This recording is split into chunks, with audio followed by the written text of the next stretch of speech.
بسم اللہ الرحمن الرحیم۔ السلام علیکم۔ جھوٹ بولنے سے آپ کا کتنا وزن کم ہوا؟ مریم کا سوال اور مریم صفدر کے ساتھ پیش آنے والا رونگٹے کھڑے کر دینے والا واقعہ۔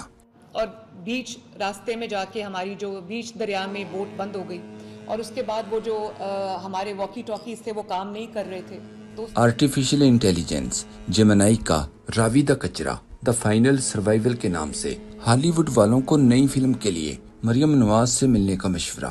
سائرہ بانو نے شاید بالکل ٹھیک کہا تھا کہ مریم کے ساتھ لفظ لیڈر دیکھ کر مجھے اپنا سائیکل یاد آ جاتا ہے جس پر F16 لکھا ہوا تھا۔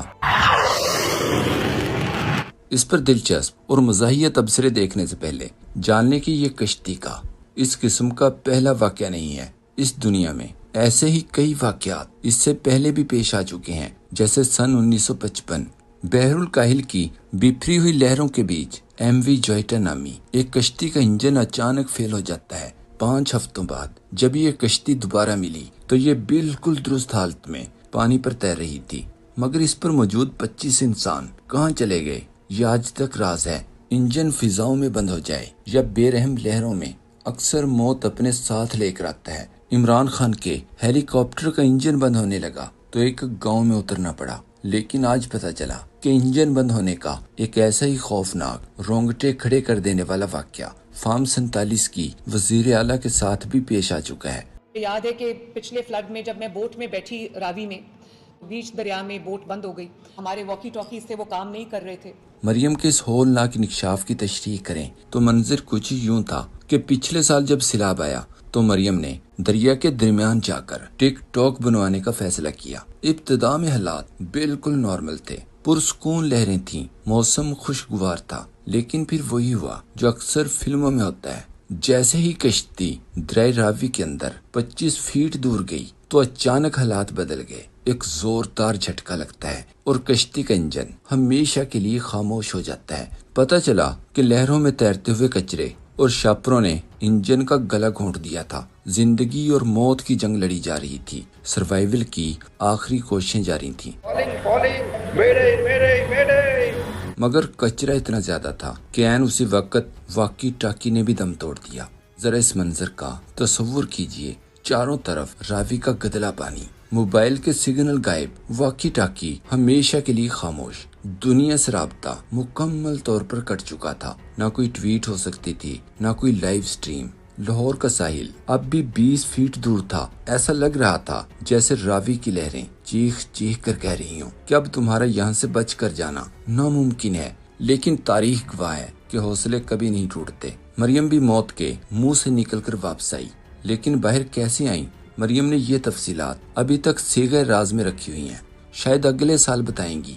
اور ہاں، یہ مریم کی بہادری کے جتنے بھی قصے ہیں، فوگ میں زبردستی جہاز اڑانے سے لے کر کشتی کا انجن فیل ہونے تک، ایک سیکنڈ ذرا اس کو کاٹیں۔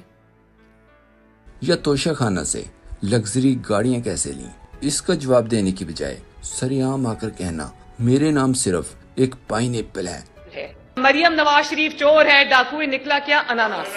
ان قصوں کا بوجھ کنیزیں بھی نہیں اٹھا سکتی۔ اس طرح کی حساس نوعیت کی باتیں ہمیشہ مریم اپنے منہ سے بتاتی ہیں، کیونکہ کنیزوں سے صحافی سوال پوچھتے ہیں اور پھر وہ جواب نہیں دے سکتی، جبکہ مریم سے کوئی صحافی سوال ہی نہیں پوچھ سکتا۔ اس پر AI آرٹیفیشل انٹیلیجنس جیمنائی نے کہا، ٹائٹینک کا حادثہ اپنی جگہ، MV جوائٹا کا معمہ اپنی جگہ، مگر دریائے راوی کے بیچ کچرے کے اس حملے اور واکی ٹاکی کی اس تاریخی بے وفائی کے باوجود مریم صفدر کا صحیح سلامت لوٹ آنا کسی معجزے سے کم نہیں۔ ہالی ووڈ والوں کو چاہیے راوی دا کچرا دا فائنل سروائیول کے نام سے اس پر بھی ایک سنسنی خیز مووی فوراً سائن کر لیں، جہاں زیب نے لکھا، یعنی اس مسلط شدہ نے اندازہ لگا لیا کہ اب کشتیاں اور واکی ٹاکیوں کی مد میں مال بنانا ہے۔ صحافی رمزیمی نے کہا، ہماری کشتی کا انجن بند ہو گیا، کشتی ڈوبنے لگی، ہر طرف چیخو پکار تھی، سب اپنے پیاروں کو یاد کر کر کے رونے لگے۔ پھر اچانک میاں صاحب شکتی مان کا کاسٹیوم پہنے آئے اور کشتی کو گہرے دریا سے اپنے ہاتھوں سے پار لگایا۔ اگر میاں اقوا نہ ہوتا تو آج آپ کی باجی بھی نہ ہوتی۔ ایک سوشل میڈیا صارف نے مذاق میں لکھا کہ الحمدللہ آج چینی چھوڑے 6 مہینے ہو گئے ہیں۔ روزانہ 5 کلومیٹر پیدل چلنا، 40 منٹ تک ورزش کرنا معمول بنا لیا ہے۔ نہ چائے، نہ کافی، نہ کولڈ ڈرنک، پیزا، برگر، شوارما وغیرہ، سب کو خدا حافظ کہہ دیا، بس اب جیسے تیسے کر کے اس جھوٹ بولنے والی اپنی عادت پر کنٹرول کرنا ہے۔ مطلب اوپر لکھی گئی تمام باتیں جھوٹ تھیں۔ جبکہ اس پر مریم نواز نے سوال کیا، کتنا وزن کم ہوا؟ اسی سوشل میڈیا صارف نے جواب دیا، میڈم اور تو کچھ نہیں ہوا، بس جیب کا وزن کم ہوا ہے۔ یاد رہے عمران خان پہلے ہی بتا چکے ہیں۔ نہیں بتاؤ مجھے وہ کیا کہتا تھا۔ میں نے کہا جی نمبر 1 تو وہ کہتا تھا کہ آپ کا اوپر والا ڈبہ کھانا خالی تھا۔